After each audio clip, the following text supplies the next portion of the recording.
Hello everyone, मैं हूं CA Saurabh Singh Baghel and welcome back. So income tax के लिए हम मल्टीपल चॉइस क्वेश्चंस के थ्रू अपने कंसेप्ट को स्ट्रॉन्ग कर रहे थे। आपको ऑलरेडी मैं 3 वीडियोस दे चुका हूं बेसिक्स के, जहां पर हमने एमसीक्यू क्वेश्चन के साथ ही साथ उनसे जुड़े हुए कंसेप्ट को भी डिस्कस किया था। इसी सीरीज़ में ये अगला वीडियो है। अगर आपको पहले के वीडियो देखने हैं तो आई बटन पे क्लिक कर सकते हैं, वहाँ पे आपको वीडियोज़ मिल जाएंगे। So let's get started. तो पहला क्वेश्चन है आपके स्क्रीन के ऊपर, health and education cess at the rate 4%। Health and education cess, कल भी मैंने बताया था कि हेल्थ एंड एजुकेशन सेस जो है वो किस रेट से लगाया जाता है, 4% के रेट से, लेवीड ऑन अमाउंट ऑफ, स्वास्थ्य एवं शिक्षा उपकर 4% के दर से किस राशि पर लगाया जाता है।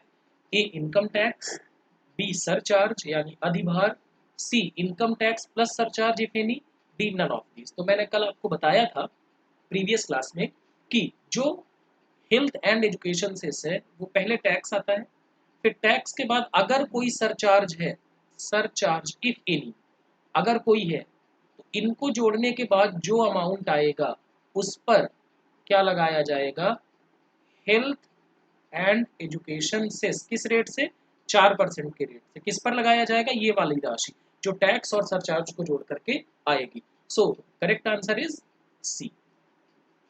ठीक है, आगे चलते हैं। अगला क्वेश्चन, एज पर section 2 clause 7, assessee means a person by whom, option A, by whom any tax or other sum of money is payable, a person deemed to be assessee in default, against whom proceeding has been taken under this act, or all of the above। धारा 2 clause 7 के अनुसार निर्धारिती यानी कर निर्धारिती यानी assessee का अर्थ है एक व्यक्ति जिसके द्वारा कोई कर या अन्य राशि देय है। एक व्यक्ति को डिफॉल्ट रूप से, मतलब उसको डिफॉल्टर माना जाए, यहाँ पर असेसी डिफॉल्ट यानी दोषी निर्धारिती, क्या बोलेंगे इसको, दोषी निर्धारिती। ठीक है ना, जिसके विरुद्ध इस अधिनियम के अंतर्गत कार्यवाही की गई है या उपरोक्त सभी। तो चलिए मैं आपको असेसी की डेफिनेशन समझाता हूँ। As per income tax act कौन सा सेक्शन है, जैसे आपको पता ही है सेक्शन 2 में ज्यादातर डेफिनेशन दी है। तो सेक्शन 2 क्लॉज 7 यहाँ पर असेसी को डिफाइन किया गया है, यानी असेसी यानी कर निर्धारित। ठीक है, तो देखो असेसी में क्या क्या आता है। असेसी में वो आता है जिसको कोई टैक्स देना है, ठीक है ना, जिसको इनकम टैक्स के तहत कोई टैक्स देना है या फिर उसका रिफंड वगैरह है, या उसको इंटरेस्ट या पेनाल्टी देना है, तो ये कौन आएगा, असेसी में, यानी पहला वाला case, by whom any tax or other sum of money is payable. ठीक है, अब इसमें क्या क्या इंक्लूडेड है। पहला इंक्लूडेड है कि ऐसा व्यक्ति जिसके अगेंस्ट इनकम टैक्स एक्ट में कोई प्रोसीडिंग स्टार्ट हो गई है, जैसे मान लीजिए उसने कोई कर चोरी वगैरह की थी, उसके अगेंस्ट में अब केस चल रहा है इनकम टैक्स एक्ट के तहत, तो वो क्या हो जाएगा, असेसी माना जाएगा, उसे भी करदाता माना जाएगा। दूसरा, डीम्ड असेसी। डीम्ड असेसी, अब आप बोलेंगे सर डीम्ड असेसी मतलब ऐसा व्यक्ति जिसे असेसी मान लिया जाए, वो है नहीं एक्चुअल में, सरकार ने या इनकम टैक्स एक्ट के तहत डिपार्टमेंट ने उसको असेसी मान लिया है। अब ये कैसे होगा, मान लो है मिस्टर एक्स, ठीक है ना, मिस्टर एक्स बिजनेस करते थे और मिस्टर एक्स की डेथ हो गई 31 दिसंबर के दिन। नया वर्ष देखने से पहले ये दुनिया छोड़ के चले गए, दुनिया से रुखसत हो गए। ठीक है, कि एक शायर का शेर है कि बिछड़ा वो इस सदा से कि रुत ही बदल गई, एक शख्स सारे शहर को वीरान कर गया। ठीक है, तो ये भाई 31 दिसंबर, अब सरकार टैक्स लेगी कब, सरकार तो टैक्स लेगी भैया कब, अगले असेसमेंट ईयर में। ठीक है, मतलब इस असेसमेंट ईयर में, प्रीवियस ईयर के असेसमेंट ईयर में सरकार टैक्स लेगी, प्रीवियस ईयर का टैक्स असेसमेंट ईयर में जाता है। अब एक्स तो दुनिया से चले गए, दुनिया छोड़कर अलविदा हो गए। अब सरकार क्या, इनकम टैक्स डिपार्टमेंट क्या बोलेगा एक्स को कि हे एक्स, तुम इस पृथ्वी पर अवतार लो तब हम तुमसे टैक्स लेंगे। या फिर एक्स को ऐसा कह सकते थे कि मरने से पहले टैक्स दे जाओ, मरना बाद में, अभी मरना कैंसिल, ऐसा तो कह नहीं सकते। तो इनकम टैक्स क्या करेगा, जो एक्स का लीगल रिप्रेजेंटेटिव होगा, इसका उत्तराधिकारी जो होगा, मान लीजिए इसका है जूनियर एक्स, यानी इसका बेटा है जूनियर एक्स, तो इनकम टैक्स वाले किससे टैक्स वसूलेंगे अब, क्योंकि इसकी प्रॉपर्टी किसके पास आएगी, एक्स के पास आएगी, तो टैक्स भी कौन देगा, जूनियर एक्स देगा। तो ये बन जाएगा डीम्ड असेसी। ये असेसी नहीं था, लेकिन इसको सरकार ने क्या कर दिया, मान लिया ऐसे कि यही असेसी है, तो ये भी क्या कहलाएगा, असेसी के डेफिनेशन में। ये रियल असेसी नहीं था, ये डीम्ड असेसी। ठीक है। और तीसरा है assessee deemed to be in default. मतलब ऐसा असेसी, ऐसा करदाता, ऐसा व्यक्ति जिसने इनकम टैक्स के किसी प्रावधानों का पालन नहीं किया। जैसे उसको टीडीएस डिपॉजिट करना था, उसने टाइम पर टीडीएस डिपॉजिट नहीं कराया। ठीक है। उसको कोई फॉर्म इशू करना था, उसने टाइम पे फॉर्म इशू नहीं किया। उसको इंटरेस्ट वगैरह पे करना था, उसने उस इंटरेस्ट वगैरह को पे नहीं किया। मतलब वो इनकम टैक्स एक्ट को कंप्लाई नहीं किया, तो वो क्या बन जाएगा, असेसी इन डिफॉल्ट।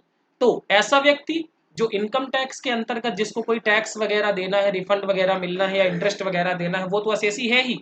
साथ ही साथ जिसके अगेंस्ट में कोई मुकदमा चालू हो गया है, वो भी असेसी है। जिसको इनकम टैक्स डिपार्टमेंट ने मान लिया है, वो भी असेसी है।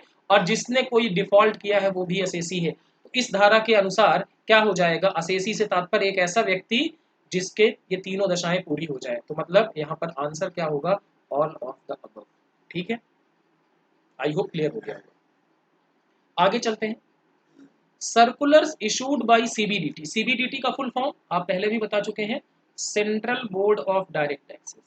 Central board of direct taxes.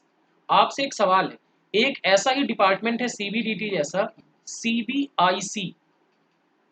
इसका फुल फॉर्म आप कमेंट करके बताइएगा कि सीबीआईसी का फुल फॉर्म क्या होता है। ठीक है। तो सीबीडीटी जो है ना, ये सर्कुलर इशू करता है। अब सर्कुलर क्या होता है, देखो, सर्कुलर डिपार्टमेंट की तरफ से इशू किया गया एक ऐसा डॉक्यूमेंट होता है। मतलब इनकम टैक्स डिपार्टमेंट, ये जो है ना, central board of direct tax, इसकी तरफ से इशू किया गया एक ऐसा डॉक्यूमेंट होता है जो डिपार्टमेंट की गाइड को गाइड करने के लिए दिया जाता है। डिपार्टमेंट को गाइड करने के लिए, मतलब सर्कुलर के माध्यम से CBDT, central board of direct taxes, केंद्रीय प्रत्यक्ष कर बोर्ड, ये क्या करता है, आयकर विभाग को का मार्गदर्शन करता है। ठीक है। तो सवाल ये है, circular issued by CBDT are binding on. जो सीबीडीटी द्वारा परिपत्र यानी सर्कुलर जारी किया जाता है, वो किस पर बाध्यकारी होता है। बाध्यकारी यानी बाइंडिंग, किसको मानना पड़ेगा। ठीक है। बाध्यकारी का मतलब यहाँ है किसको मानना पड़ेगा। ए, इनकम टैक्स अथॉरिटी यानी आयकर प्राधिकरण। बी, असेसी यानी करदाता। सी, दोनों को मानना पड़ेगा। D, none of this. देखो मैं आपको एक चीज बताऊं, ये सर्कुलर मैंने आपको बताया, सर्कुलर क्यों इशू किया गया जाता है। सर्कुलर इशू किया जाता है टू गाइड डिपार्टमेंट, डिपार्टमेंट को गाइड करने के लिए। ठीक है ना, किसको, to guide income tax department. ठीक है। तो ये बाइंडिंग फिर किस पे होगा, बाइंडिंग भी किस पर होगा, इनकम टैक्स डिपार्टमेंट पर ही ये बाइंडिंग होगा। लेकिन अगर ये असेसी के लिए फायदेमंद है, देखो असेसी चाहे तो इस सर्कुलर को माने या ना माने, लेकिन अगर ये बेनिफिशियल है, असेसी के लिए क्या है, बेनिफिशियल है, लाभकारी है, तो असेसी को क्या करना चाहिए, इस सर्कुलर को मान लेना चाहिए। तो समझ में आई बात। तो सीबीडीटी जो सर्कुलर इशू करेगा वो किस पर बाध्यकारी होगा, बाइंडिंग होगा, इनकम टैक्स अथॉरिटी पर बाइंडिंग होगा। तो आंसर ए है। लेकिन अगर ये बेनिफिशियल है तो असेसी उसको मान सकता है। ठीक है, असेसी को उसको फॉलो कर लेना चाहिए क्योंकि फायदा है। चले अगले क्वेश्चन की तरफ। चलिए अगला क्वेश्चन, कल मैंने आपको टैक्स रेट्स के बारे में बताया था, अगर आपने वो वीडियो नहीं देखा तो जाके देखिएगा। Mister Ayush, resident, aged 55 years, has total income of 4,75,000। Mister Ayush जिनकी उम्र 55 साल है, अब 55 साल है तो मतलब ये 60 से कम है, मतलब ये सीनियर सिटीजन नहीं है, तो इनको कोई अलग से छूट नहीं मिलने वाली है। इनकी कुल आय कितनी है, 4,75,000 फॉर असेसमेंट ईयर 21-22, यानी इसका प्रीवियस ईयर क्या होगा, प्रीवियस ईयर यानी 2021। What will be his tax liability.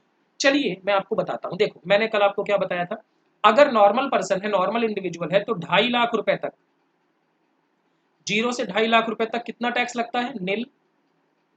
2.5 lakh एक से 5 लाख रुपए तक 5%, 5 लाख एक से 10 लाख तक 20%, एंड 10 लाख से अबव 10 लाख, 10 लाख से ऊपर जो राशि होगी उस पर कितना टैक्स लगेगा? उस पर टैक्स लगता है आपका, उस पर लगता है 30%। ठीक है, तो इस तरीके से ये टैक्सेशन किया जाता है। अब ये 60 साल से कम है, मतलब इनको नॉर्मल रेट से टैक्स लगेगा। चलिए आइए बात करते हैं, अब टैक्स लगाते हैं। मैं थोड़ा सा आपको और बता देता हूँ। देखो, इनकम के कितने हेड होते हैं? 5 हेड। 5 हेड से जो इनकम होती है ना, उनको टोटल करते हैं तो हमें मिलता है ग्रॉस टोटल इनकम। क्या मिलता है? Gross total income. पांचों हेड की इनकम को अगर हम जोड़ दें तो हमें क्या मिलेगा? Gross total income. ठीक है ना, मैं यहां पर लिख देता हूं इनकम फ्रॉम ऑल 5 हेड्स। ठीक है ना, ये क्या हो जाएगा? आपका ग्रॉस टोटल इनकम। इसको हिंदी में कहते हैं सकल कुल आय। अब इसमें हम डिडक्शंस माइनस करते हैं। कौन से डिडक्शंस? अंडर सेक्शन 80C से 80U, हम पढ़ेंगे डिडक्शंस के बारे में आगे। इसको माइनस करने के बाद हमें मिलता है टोटल इनकम। क्या मिलता है? Total income. ठीक है, और टैक्स हमेशा किस पर लगाया जाता है? टोटल इनकम पर ही लगाया जाता है। ठीक है, अब टोटल इनकम पर फिर क्या करते हैं? हम टैक्स का कैलकुलेशन करते हैं। समझ में आई बात? तो टोटल इनकम कितनी है यहाँ पर इनकी? टोटल इनकम है इनकी 4,75,000। आइए जरा, 4,75,000। तो टोटल इनकम 4,75,000। तो पहले अप टू 2,50,000 टैक्स कितना लगेगा? निल। ठीक है, फिर 2,50,000 एक से 4,75,000, तो ये कितना हो रहा है? ये हो रहा है आपका 2,25,000। 2,25,000 पर 5% के रेट से टैक्स लगेगा। 5 लाख तक है तो ये कितना टैक्स होगा इसका? 2250 मल्टीप्लाइड बाई 5, तो 11,250। अब देखो 11,250 ये आ गया आपका टैक्स। ठीक है, अब अगर आपको यहाँ पर ध्यान देने वाली बात यह है, अब यहाँ पर आपके दिमाग में सीधे आ जाना चाहिए। क्या आना चाहिए? सेक्शन 87A वो कहता है, क्या कहता है कि अगर आपकी टोटल इनकम 5 लाख रुपए तक है तो आपको मिलेगी रिबेट। क्या मिलेगी? रिबेट मिलेगी। कितनी रिबेट मिलेगी? टैक्स की अमाउंट या फिर 12,500, दोनों में से जो कम हो, दोनों में से। तो यहाँ पर टैक्स का अमाउंट कितना है? 11,250। तो रिबेट कितने का मिल जाएगा? 11,000। रिबेट अंडर सेक्शन 87A कितना मिल जाएगा? 11,250। तो टैक्स कितना बनेगा? टैक्स लाइबिलिटी कितनी आएगी उसकी? 0। तो यहाँ पर सही आंसर क्या होगा? 0। D is the right answer. ठीक है, क्लियर हुआ होगा? आप इसको ध्यान से देखिएगा तो आपको समझ में आ जाएगा। ठीक है, यहाँ पर इस तरीके से चीजों को करना है। अब आगे चलते हैं, अगला क्वेश्चन। एज पर सेक्शन 2 क्लॉज 31, ये किसकी डेफिनेशन है? यहाँ पर पर्सन की डेफिनेशन दी गई है। किसकी डेफिनेशन दी गई है? व्यक्ति की परिभाषा कि आयकर अधिनियम के अंतर्गत व्यक्ति किसे कहते हैं। तो पर्सन के टर्म में क्या क्या शामिल है? इंडिविजुअल एंड एचयूएफ, व्यक्ति और अविभाजित हिंदू परिवार, एसोसिएशन ऑफ पर्सन और बॉडी ऑफ इंडिविजुअल्स यानी व्यक्तियों का संघ और एकल व्यक्तियों का निकाय, फर्म्स और कंपनीज, लोकल अथॉरिटी यानी स्थानीय प्राधिकरण, ऑल ऑफ द अबव। तो ये सारी चीजें जो हैं ये व्यक्ति की परिभाषा में आती हैं, और तो इसका सही आंसर क्या होगा? E, all of the above. ठीक है, आगे आते हैं अगले क्वेश्चन की तरफ। A and B are legal heirs of D. देखिए डी जो है ये मान लीजिए पिताजी हैं, इनके दो बच्चे हैं ए और बी। ए और B, after death of D A and B carry on his business without entering into partnership. D की मृत्यु हो गई, डी डाइड, इनकी डेथ हो गई। अब ए और बी जो उनके बेटे हैं वो क्या कर रहे हैं? यहाँ पर मैं बेटे अपने बता रहा हूँ, लीगल हेयर्स है, उत्तराधिकारी है। ए और बी जो है ये उनका बिजनेस, इनका कोई बिजनेस था, उस बिजनेस को चला रहे हैं और इन्होंने पार्टनरशिप एग्रीमेंट अभी आपस में नहीं किया है। ठीक है, आपस में पार्टनरशिप हो जाएगा तो वो पार्टनरशिप फर्म की कैटेगरी में चला जाएगा। इन्होंने आपस में अभी पार्टनरशिप का एग्रीमेंट नहीं किया है, तो उनका स्टेटस क्या होगा, उनका स्टेटस क्या होगा? वो एकल व्यक्ति होंगे यानी इंडिविजुअल होंगे, कंपनी होंगे, फर्म होंगे, एसोसिएशन ऑफ पर्संस होंगे, या नन ऑफ दीज। तो मैंने आपको बताया था ये क्या हो जाएगा, एसोसिएशन ऑफ पर्सन में आएंगे। क्यों? क्योंकि उन्होंने पार्टनरशिप नहीं की है और दो लोग मिलकर के बिजनेस चला रहे हैं, तो यहाँ पर वो क्या बन जाएंगे, एसोसिएशन ऑफ पर्सन। तो B is the right answer, यानी व्यक्तियों का संघ। ठीक है, आगे चलते हैं। Direct tax and indirect tax are dash dash and dash dash in nature respectively. प्रत्यक्ष कर एंड अप्रत्यक्ष कर डैश डैश और डैश डैश प्रकृति में होते हैं। देखो, direct tax and indirect tax के बारे में मैं आपको बता चुका हूं। डायरेक्ट टैक्स ऐसा टैक्स होता है जिसका बर्डन आप शिफ्ट नहीं कर सकते, और इनडायरेक्ट टैक्स ऐसा होता है जिसका बर्डन आप दूसरे पर शिफ्ट कर सकते हैं। अब देखो, डायरेक्ट टैक्स जैसे मैंने आपको बताया, 2.5 लाख रुपए तक अगर इनकम है आपकी तो टैक्स नहीं लगेगा। जैसे जैसे आपकी इनकम बढ़ती जाएगी टैक्स का रेट भी बढ़ता जाएगा। इसका मतलब क्या है? इसका मतलब ये है कि डायरेक्ट टैक्स अमीरों पर ज्यादा लगता है और गरीबों पर कम लगता है। तो ये सोशली जस्ट हुआ, सामाजिक रूप से न्याय हुआ कि भैया अमीरों पर ज्यादा टैक्स लग रहा है क्योंकि उनके पास ज्यादा इनकम है, गरीबों पर कम टैक्स लग रहा है। तो इसको बोलेंगे प्रोग्रेसिव। क्या बोलेंगे? प्रोग्रेसिव। क्या बोलेंगे इसको? प्रोग्रेसिव, यानी प्रगतिशील।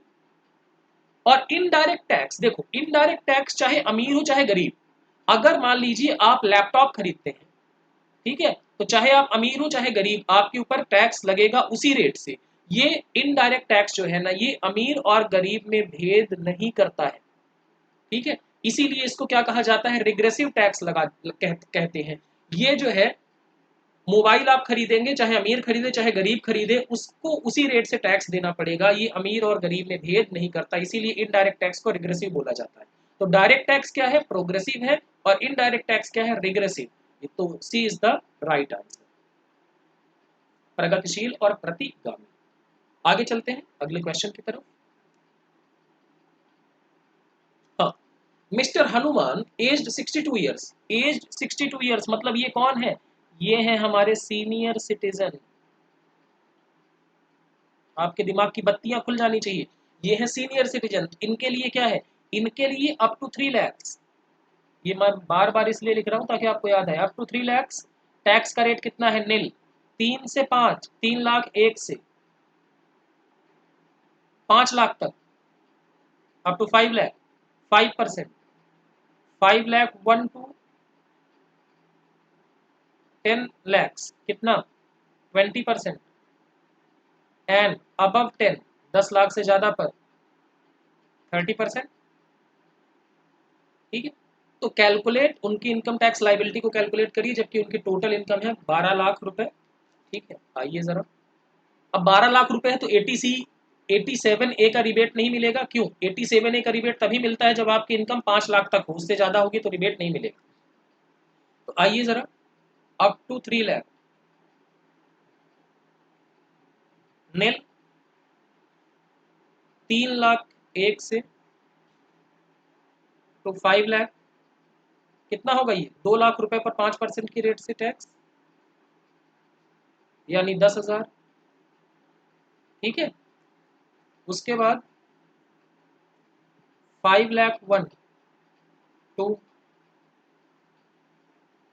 10 लाख, यानी ये 5 लाख रुपए पर कितना? 20% के रेट से, तो ये कितना आएगा? 1 लाख।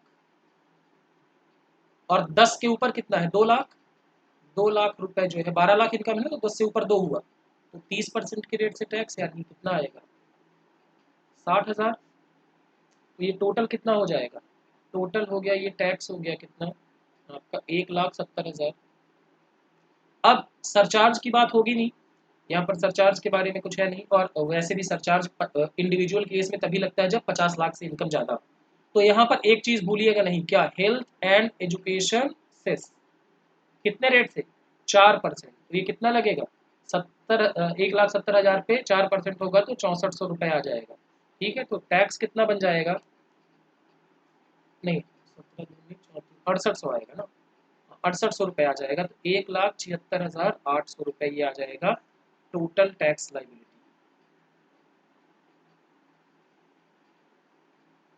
ठीक है, so this is the C is the right answer. ठीक है, यहाँ पर मैंने 3-4 क्वेश्चन इसलिए डाल दिए ताकि आपको अगर एग्जाम में आए तो आप टैक्स कैलकुलेट करके भी उसको बता सकें। आगे चलते हैं। Surcharge is levied on amount of, surcharge किस राशि पर लगाया जाता है? Income tax, income tax plus health and education cess, health and education cess, total income. देखो सरचार्ज यानी कि ऐसा राशि जो इनकम टैक्स के ऊपर लगाया जाएगा। मैंने आपको बताया था टैक्स कैलकुलेट करते हैं फिर उस पर क्या करते हैं, सरचार्ज कैलकुलेट करते हैं। ठीक है, तो surcharge is levied on amount of income tax, जो अधिभार है वो आयकर की राशि पर लगाया जाता है। सरल सा सवाल है, आगे चलते हैं।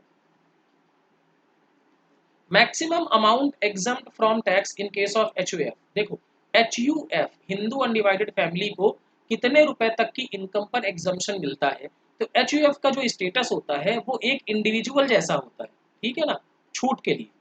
तो इंडिविजुअल को कितने तक की छूट मिलती है? 2.5 लाख रुपए तक की। वही छूट किसको मिलती है? एचयूएफ को भी मिलती है। तो 2,50,000 क्या है?